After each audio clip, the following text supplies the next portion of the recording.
marami yan.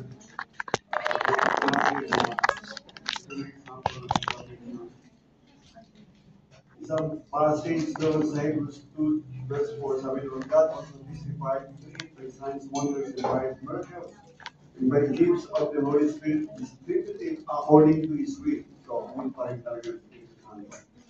So dito, makita natin ang pinaka-relate ng salvation, pag-isip ka, through supernatural signs.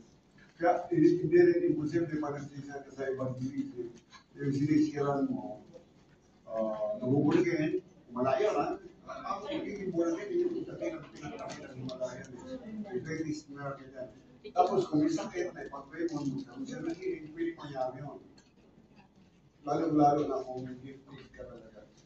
Pero yung patay pastor na pinag-pray mo na buhay. Mahirap yung kailangan talaga sinabi ng Panginoon. Di mo nagtatry niya, napapahiya, kasi hindi naman dahil ng Panginoon. Si Smith Wigglesworth, kung mga nakabasa niyo ang kanyang book, meron siyang kwento na, kasi hindi naman siya pastora, ang asawa niya pastora. Tubero siya. Pero sa church, pagkatapos mag-pray sa asawa niya, pag-altar ko, siya ang nag-pray. Kasi gifted talaga siya, spiritual niya. Iba-iba, wala siyang standard, sino talaga standard. Kasi sa deliverance ministry ko, wala akong procedure. Tatanong ako lagi yung Lord, anong gagawin ko sa tao nito? So, kung anong sabihin niyo yung gagawin ko, sinabi si Pai. There was a time dito sa taxi, sa Jordan. Sa rooftop yan yung mga Kristiyan dyan. Nagbabay ko study ako ng araw doon. Isang araw, pagdating yung mga alas 3, iba pa yung natutulog sa lamesa. Tinanong ko yung mga nandun, ano yan dyan? Deliverance ko, hindi mo dyan. Hindi mo sabihin, hindi namin mapalayas. Pagtulog talaga, yung gagawin natin mo, hindi mo tutulog, hindi mo papalayas, tulog eh. So, nagtanong mo, pero tutulog gagawin ko dito. Kasi alam nila na hindi ako sa deliverance, gagawin ko dito. So, no one would say, well, it's fine. Sabi ko, dami tao talaga siguro mga 30. Hindi pa. Nag-isip muna ako, sisipain ko. Ginagawa yun eh. Doon na ako nakarin yung delivery. Pero alam ko ang spirit na ang delivery. Tapos doon, sisipain mo. Para sa akin, pag-isip. Pangalawang narinig ko salita, gagawin ko yun kasi hindi niya ako sa akin. Sinipa ko, nahulog. So, tapos tumayo. Sabi ko, hindi na sa akin. Ngayon, nakalaya.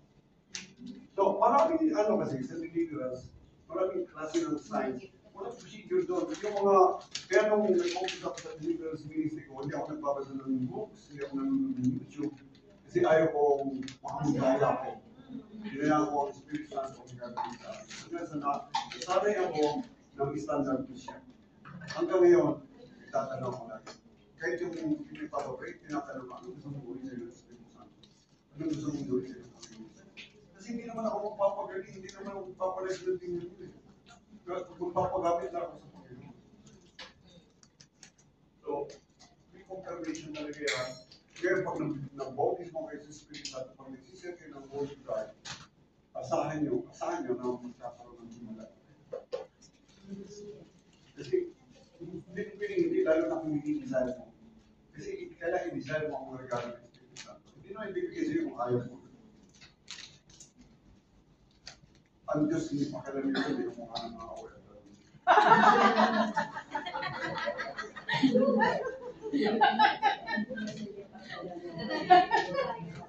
Sakit, no? Pero totoo yan. Marami kasi tayo, character na inaano sa namin. Alright. Sa power for example yung Mark 16:20. Pagkatapos ito, makita natin Panginoon Jesus. They went out and preached everywhere. The Lord working with them. Wala na ang Panginoon ito. And confirming the word through the accompanying signs. So yun talaga. Kaya yung sabi ng Panginoon, do not think Jerusalem, wait for the promise of the Father. That many days from now you will be baptized with the Holy Spirit. And you shall receive power when the Holy Spirit comes upon you. And you shall be my witnesses. Yung dalawang word kasi yun, hawakan yung word yun. Power sa kayong witness. Anong say may power, wala ka namang witness. Wala kang martir, buhay ka. Maabuso, kaya nakaabuso ang power, yung tao may hawak ng power, hindi martir. Kaya yun, yung nangiging ng pera, malalaking Christian, nakaabuso yung spiritual. Kasi nga, buhay eh. Kakahanin ng patay ang pera. Ito, kukonvince ako sa inyo. More than 3 years na ako dito. Hindi kami kamera. Paano yun? Siguro, dumaan ang paraan. Dito ba sa ako, matanda ka na may alawas ka sa akin. May alawas ako nung ayaw kong saka. Okay ka na. Hindi ako, may sugi pa ako doon eh. Hanggang sa inabot ako ng 73. Akala ko nag-apply, bigyan ako ng 1,000 plus. Yung pala, pag dumating ka ng 70, na-upgrade pala yun. Hindi na ako nahiya kasi meron akong allowance na mas mataas pa sa sulit. Wow! May gusto ko, mas yung SSS ko. Meron kami noon. Saka, ano yan, matahan na rin ko ng mga dami ko yan. You cannot serve the master at the same time. You cannot serve God. Kailangan natin ng pera, pero huwag kang makukuha sa pera. Yes. Kasi gagamitin ni Lord ang pera para sa kanya. Sa kanyang karya. I-enjoy mo yung pera.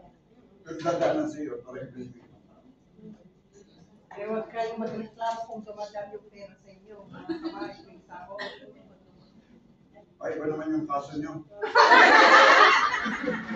Kaya, yun. Kaya tuloy tayo. May pupunta tayo sa bago tayo. So, yung mga miraculous confirmation nyo, hindi yan pakitang tao. Yun ang sinasabi ko na ginagamit niya ng ibang mga mangaral para makasap yung tao at makasap ng pera. So, hindi yun. Yan ang ginagamit bilang totoo na ikaw ay ginagamit ng Panginoon at yung taong sinakitaan mo ng ganong himala, maging faithful sa Panginoon. Yun ang goal mo talaga. Hindi yung para kumita ka, para makilala ka. Actually nga, yung Facebook, sabi ng Facebook sa akin, maglagay pala ako ng maglagay ng mga reels para mag-monetize na ako. Hindi ginagawin kahit sa YouTube. Meron kami chat group. Pero ngayong prayer room na ngayong gabi, nakakapang 1,990 consecutive nights yung gabi-gabi nag-pray kami. Magpo 4 years na kami gabi-gabi. Hindi kami kumapalya doon. Kahit nung nagpunta kami sa Europe ng May, sinasakripisyo nung pamamasyal uwi ako sa hotel para kasi ang alas 4 sa Rome, alas 10 na dito. So, sarap mamasyal ka ng oras daw. So, kung paano na sa iyo, anong gusto mo? Magtingin sa Diyos, na masaya, hindi niya papabayaan, managana ka, pagkatapos ng buhay mo, iba po. Tapos sabihin niyo sa sarili, ba't kayo pupunta sa church? Para magagamit ang Panginoon. Kung papagamit ka sa Panginoon, lumuslo ko siya. Yes. Gagamit ka rin kita, ihansa mo na niya ihansa. Talasin mo na siya. Kasi sayang taon na you want to redeem his time. Kasi actually, nabulan din tayo at kung saan niya, ako nabulan din, buwan ka lang. Nandiyan na nga sa oras niya. Nagtanong din ako kay Lord, bakit kung mga 20 sana kung ako tinawag sa mga pagpapag sa service, hirap na rin na ako lumakad din. Sabi sa akin, ano gagawin mo ng training ka? Magiging girlfriend mo na yung bahay.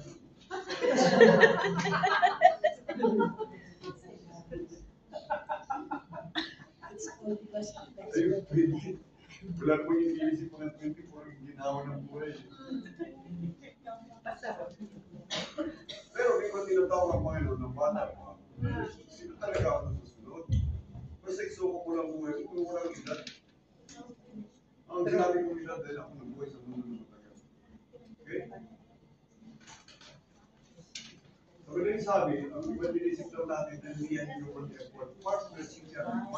Tandaan yun, divine partnership with the Holy Spirit. At sabi mo kanina, sabi mo sa inyo kanina, ang Spirit not to work in two ways. Hinihipon niya yung sisiran mo, pati ikaw, hinihipon. Kaya wala kang natakot-takot.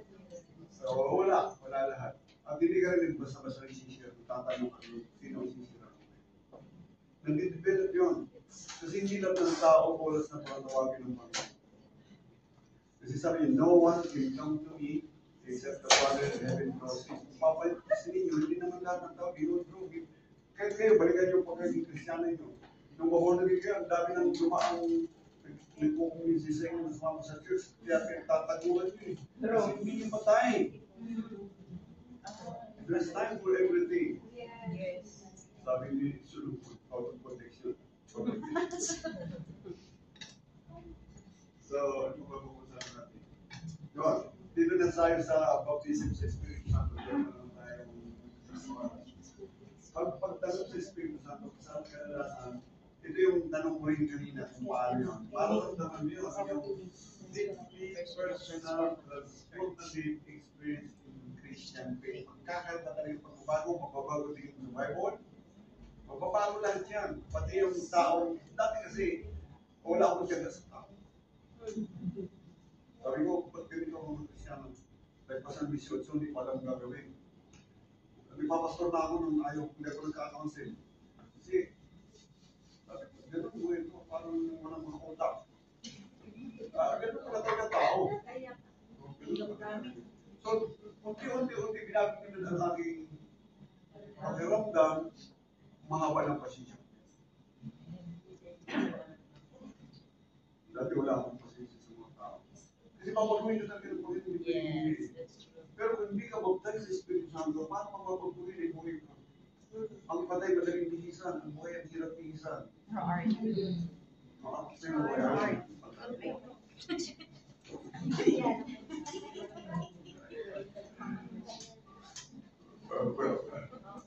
Lagi lagi Pastor Willie na video natin. Kasi mukha na parang nasa ano eh. Parang lang. Ang unang requirement ko mas people explain ko na sa inyo na bubulagin yung Espiritu. Pero dapat yung Espiritu saka ang kaluluwa mo mag-partner. Yan. Kadalasan magkaaway yan. Kaya may magsing sa isip niya. Maraming isang ibang beses na hindi ko na sa Panginoon ko buhay pa yun na hindi pa siya dyan.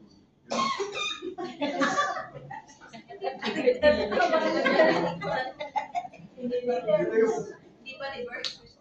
Diba? Ito yung father of this world. Diba? Di ba siya transform? Doon ang support sinilugan ko yung father. By the renewing of your mind. Sumabagoy mo lahat ang pananong. Maraming mababago ang pananong. Okay. Pagiging born again, ang reason ko kung bakit nag-i-start tayo, kasi hindi nila intindihan yung kaluluwa nila sila mga ayos. Kala nila si Lord, Lord, help me, Lord, make me humble. No, sabi Lord, humble yourself. Ang problema natin, yung utos Lord, inuutos natin sa kanya. Sabi Lord, humble yourself, Lord, Lord, humble. Make me humble. Sabi Lord, humble yourself. Basahin yung Bible, pag-alalin yung buti, tingnan nyo kung anong utos ng Panginoon. Ano yung part natin, hindi yung part niya. Ang problema, pati yung part natin, pinagagawa natin sa kanya. Ang kaluluwa natin, ay, nagawa noon, Romans 12:2. Kasi, through so on, i-offer doon natin ang ating kaluluwa. The living sacrifice, holy, acceptable. Yung araw kasi ang ino-offer hayop, pinapatay yun. Kasi mahirap ang buhay na ihain, pumapalag yan. Kaya mong ihawin ang sarili mo.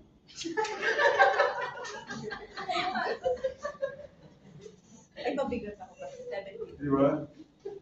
So, kailangan mo talaga Panginoon.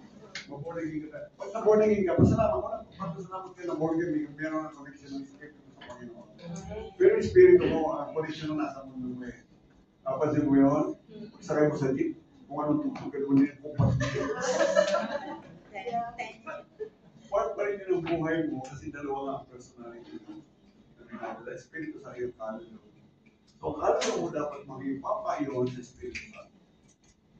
Okay? Tapos ano pa requirement?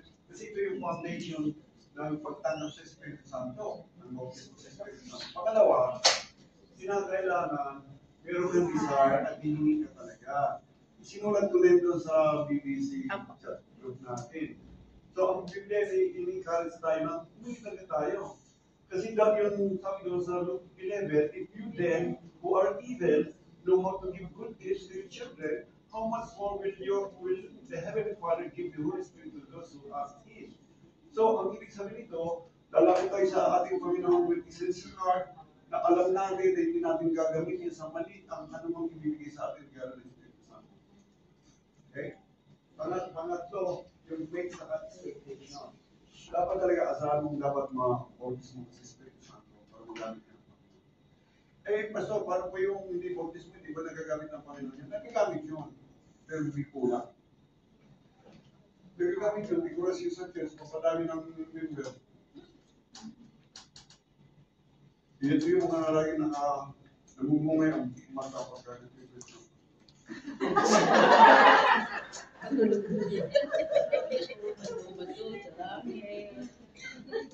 Pag yung nainit na, discuss ko, pag hindi na,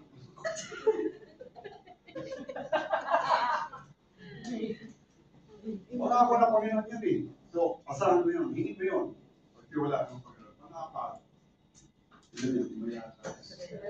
Ito ang problema natin. Wala tayo si Diego, ayaw natin sumuko eh.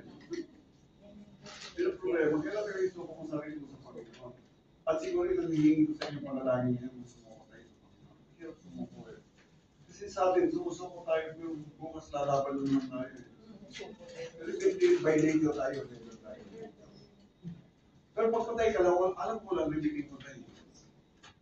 Ano talaga ako nakita ng patay ng bibigyan? Kaya nakakaya ka lang.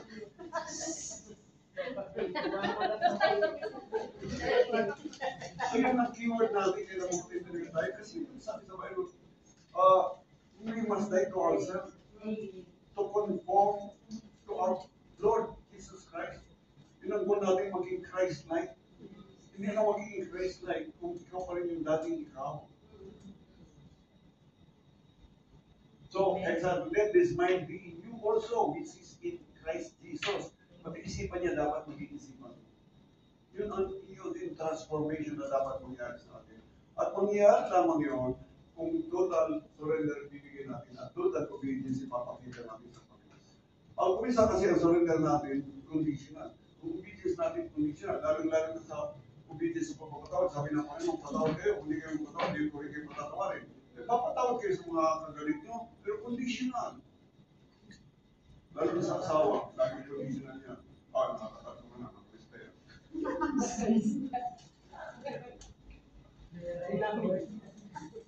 Hindi, ang babae talaga nagre-record yan. Historical sila eh. Dapat sa museum kayo tatanong. 5 years ago. Kasi alam mo na. Kayo mga may asawa sa pasin kayo. Kaya pala single ka. So, sa itong ano, pinapakalagay ko yung obedience sa prompting ng Espiritu Santo. Napakalaga niya. Isa sa mga utos ng Panginoon sa Diyos, do not neglect to help strangers. In so doing, hindi mo alam nakatulong ka pala sa akin. Nadidevelop yan kung hindi ka matulungin. Bibigyan ka ng Panginoon ng kakayahan na makita kung sino yung kailangan. Sa airport, pag nasa airport visit ako, hindi lang yung OFW tutulong, pati yung mga nawawalang turista. Kasi alam mo, kahit pero nawawala din sila. Tinutulong ko sila. Kailangan natin yun. Bakit? Para malaman nila na gano'n tayo mga Kristyano. Hindi eh. Minsan kasi mga Kristyano, may bigas ang lihig. Nagkakaroon yung step leg. Kaya sabi nila, yung step leg. Sabi ng Panginoon, di ba yung tawag ng Panginoon, step leg? Yung mayabang yun. At maraming Kristyano. Okay? Panglima. Kaya rin mo ay ayan ang problema natin, ano, yung prayer. Yun ang kinakatyaw ko mga kasama ko sa prayer room namin kasi sa prayer room namin, meron kami member na 1,300 plus. Pero ang regular na nag-a-attend, nag-a-average kami 40. Minsan naman, umaangat din. 16.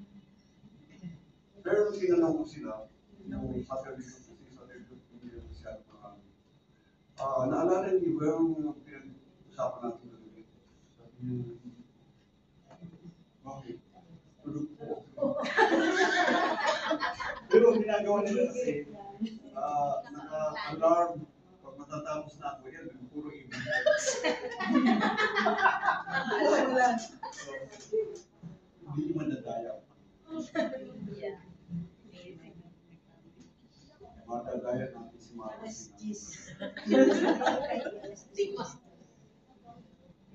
Prayer, spend time in prayer. Yun naman kasi ganito yun eh. Iba na pag hindi kayo nag-pray, ang dami yung naiisip. Usually, pag nasa Facebook, yun, hindi makaisip nyo sa Facebook kasi may mga dating apps doon, may mga content doon, may mga follow din doon. Marami yun.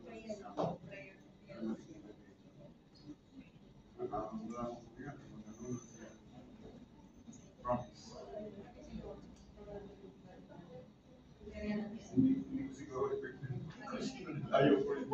Ayaw ko rin magpaya. Pero pag-hindi pa rin tayo, kaya kailangan na yung parang natin.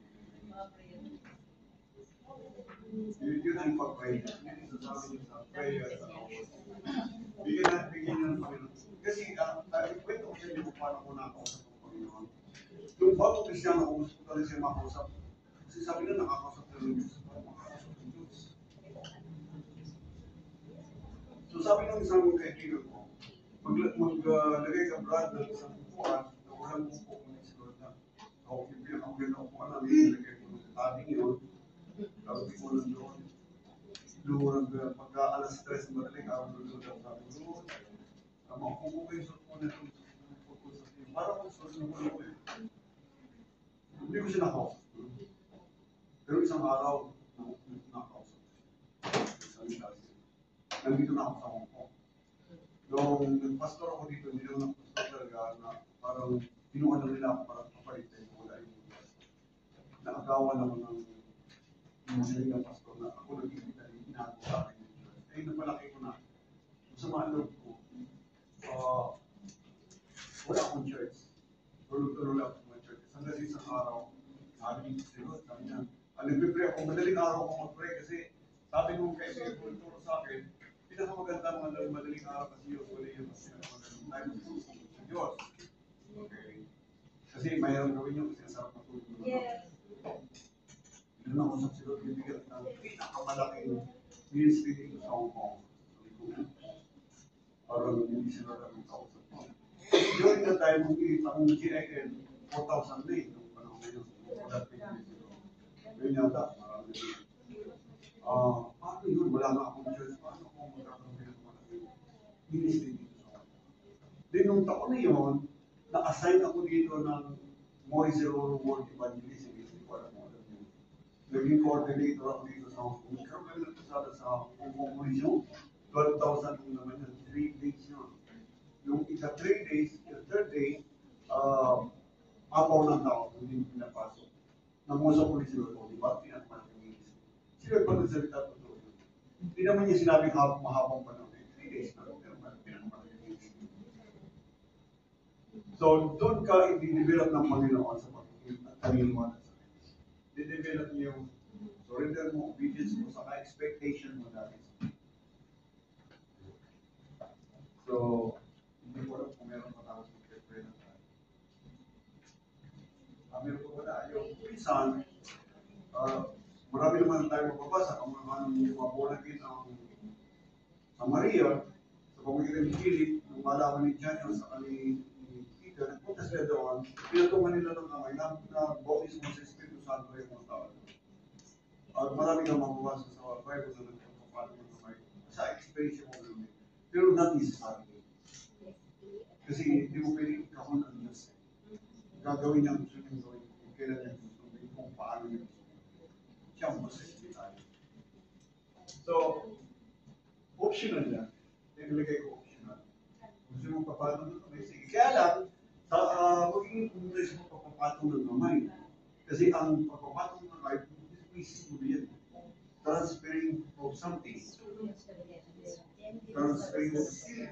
Paano kung ang pagpapatong ng kamay, hindi tamang espiritu, matatransfer siya. Yes. Kaya mag-ingat din tayo. So siguro pinaka-safe, hindi ako mapapatong ng kamay. So hindi nyo po ako suspitan. Kaya ako nakakita ko.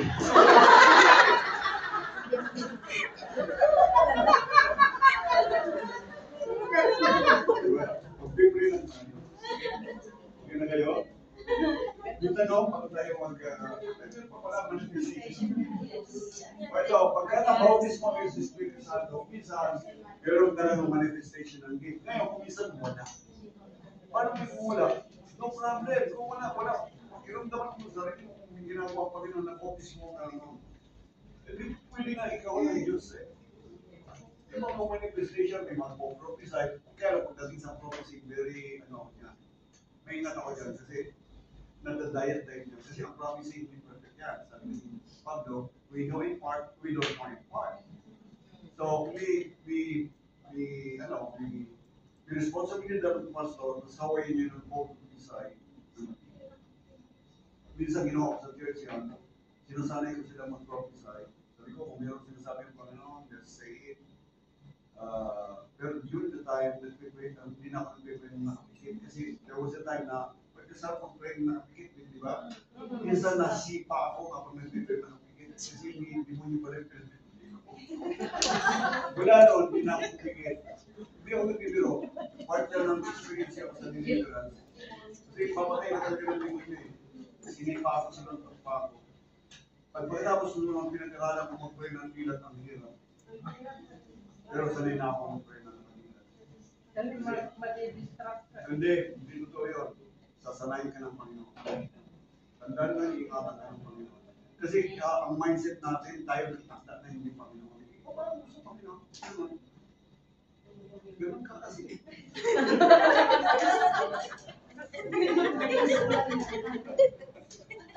Kahit naman nasa iba. So, isa ang pinag-speak in tongues. Kung natin higilin yan, di natin alam yan eh. Kasi when you speak in tongues, you will speak with man, you speak with God. Pero may dalawang klase kasi yung tongues, pero hindi natin pag-usapan yan. Kaya kung mayroong manifestation after ng prayer na, kaya natin ako. Siya ang boss niya. So, minsan naman, yung mararamdaman mo talaga nandiyan ng Diyos. Nanay, balay ko, huwag ka naman bigla, lat. Mararamdaman mo kayo. Yun. At kumisan, yung papayaman mo kung itong ako po ko lang, di mo alam kung anong ginagawa mo, practice sa sarili mo. Yes. Pero enjoy. Pwedeng manifestation ng baptism sa spiritual life. So, hindi natin pwedeng, kailangan ng tawag na yan, kaya kung manifest mo. So, din magkakaroon ka ng panibagong passion sa manifest. Evangelism gusto mo. Yung pakikinig na salita ng Diyos. At hindi lahat ng nagsasalita. Gusto mo yung pastor. Tuturo ka ng Panginoon kung nasa atin. Ang problema kasi natin, may pastor na tayo, gusto natin yung iba. Kaya ngayon, ang nangyari doon, nagkakaroon ng confusion kung isa. Kasi hindi lahat pari-pariyo ang style. Hindi kanya-kanya style ng preacher. Kaya kung anong pinag-aralan natin sabi doon sa 1 John 5:16 to 17, may mga kasalanan na nagdudulot ng kamatayan. May mga kasalanan na nagdudulot ng kamatayan. Ano yun? Paano yun?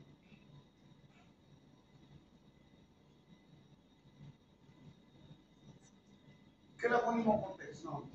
Kasi sa 1 John, di ba? Sa 1 John, sabi doon sa chapter 1, verse 9 ba yun? If you confess your sin, he is faithful and just. So may mga kasalanan na pag i-confess mo sa Panginoon, it will not lead to death. Pero pag may mga kasalanan na ayaw mo i-confess, galit na galit ka sa asawa, ayaw mo siya patawarin, it leads to death kasi kung mamatay ka, hindi ka nagpatawad. Sabi ko, pag hindi ka nagpatawad, hindi ka patatawarin. Yun. Kaya dapat tayo kung isa sana magpapatawad tayo. Eh, paano kung humingi ng tawad? Hindi naman sinabi, kailangan mo humingi ng tawad. Eh, patawad ka. Pwede ka naman mamigay kahit hindi humihingi. Di ba? No? So, may question bago tayo kumanta? Bago tayo kumanta,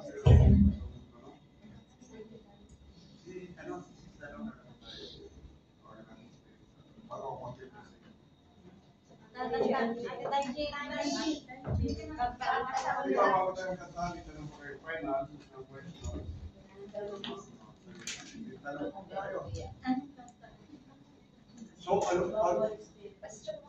yung material nito, kaya ko na sa word nito. Nagtatanong din si Pastor kung gusto namin ipapresya na.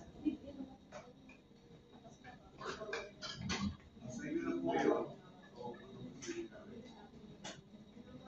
Meron kayong tanong sa ating mga pinag-usapan niyo yung hapon?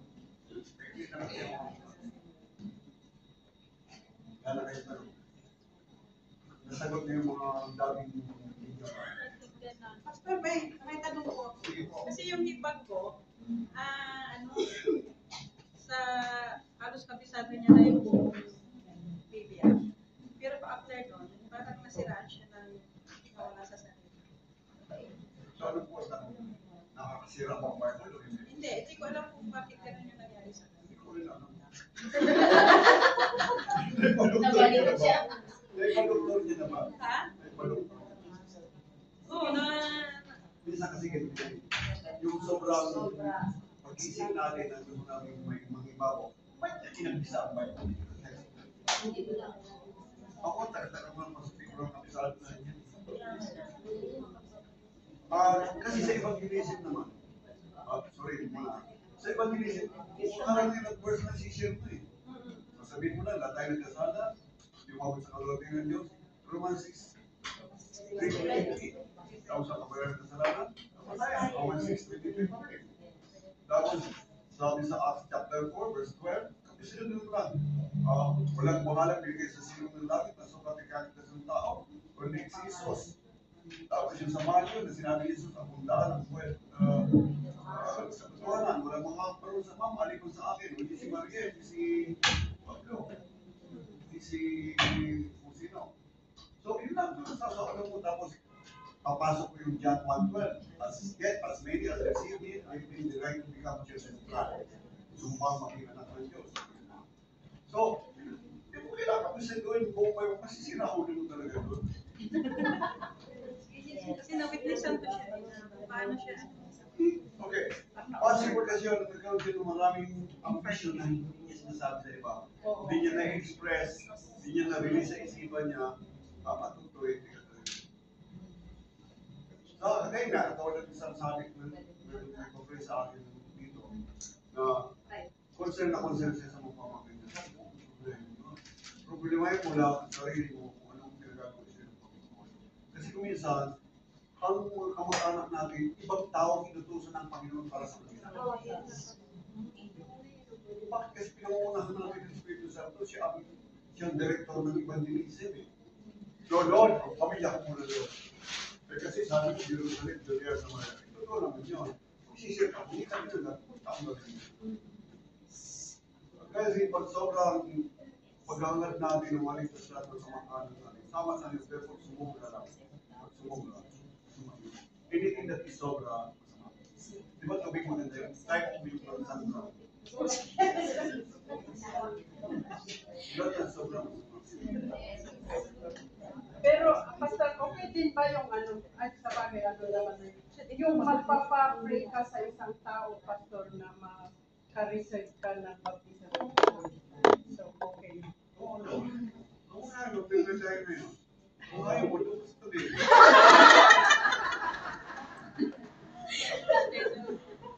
Pero parang dito ako, mag-prepare ko kayo. Amen. Pero di ako papatulog naman. Kasi, Optional yun. Pag ninid ako ng Panginoon, magpapatulog kami. Minsan nagpapahid ako ng Panginoon. Optional din sa akin yun. Kung ninid ako ng Panginoon. Ayaw ko sumobra na hindi ko sumobra. Kasi hindi naman ano yan, hindi naman sabi nila yun. Optional na yun. Kasi, sabi ko sa inyo,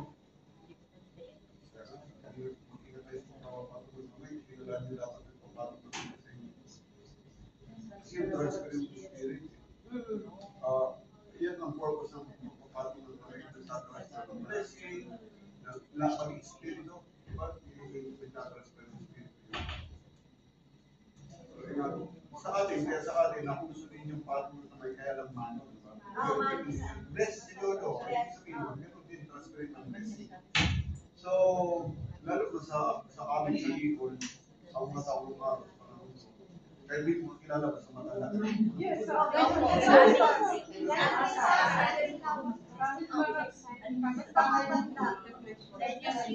Ngayon ko na-realize kaya ko na yung spiritual nila. Salamat sa akin. lalo na pagka na-open matatanda. Kaya may mga regional na tayo, characteristic. Okay yan. Kasi nakakaawa ko kasi eh. Oo, yun. So, akala nila ako mauna yung ito, pero sa ayaw ko lang yung spiritual nila. Kasi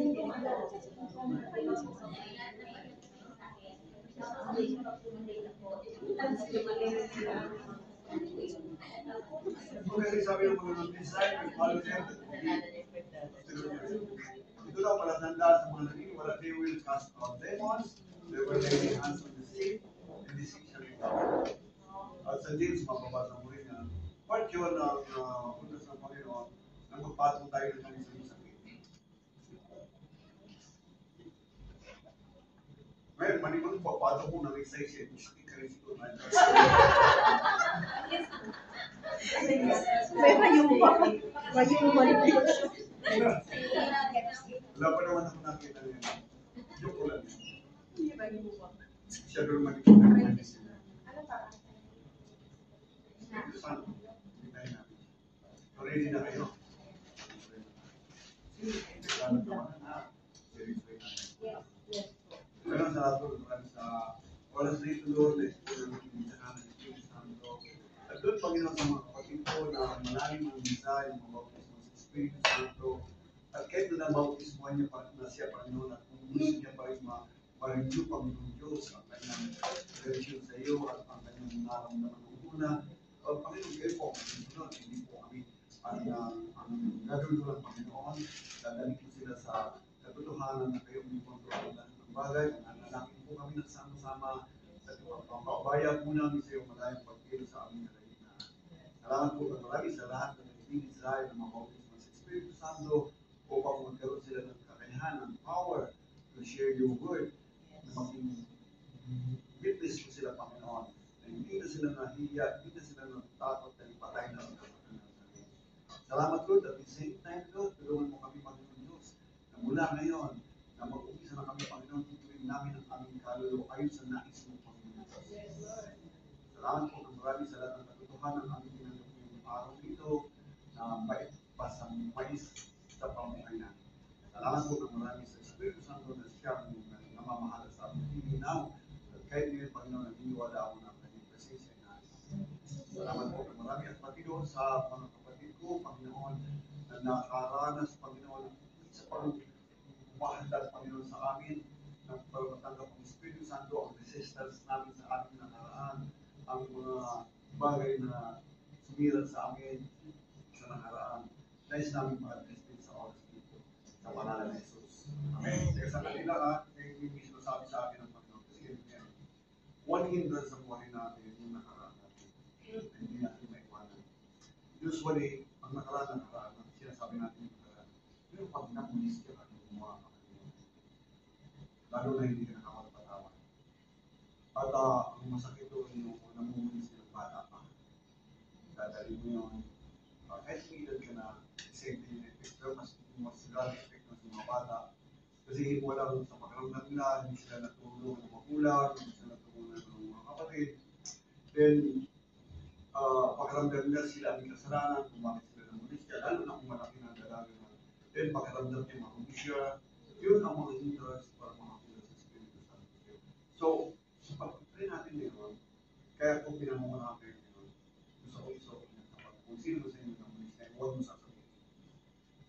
Hindi ko lang tayo sa pagkakalimutan. Patawarin mo yung mga tao na nakasabi sa inyo. Hindi ko sa Panginoon ang pangyayari. Patawad kayo. Kasi ako, makagamit Espiritu ng Panginoon. Hindi ko yung natutunan sa akin. Patatawarin niyo ang nakakuha ng Panginoon sa inyo. Kung marami pa kang kayo. Kasi yun ang in-trust ko. Yun yung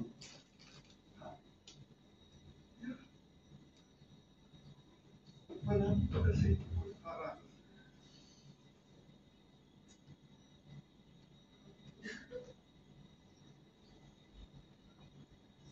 ganito gagawin natin.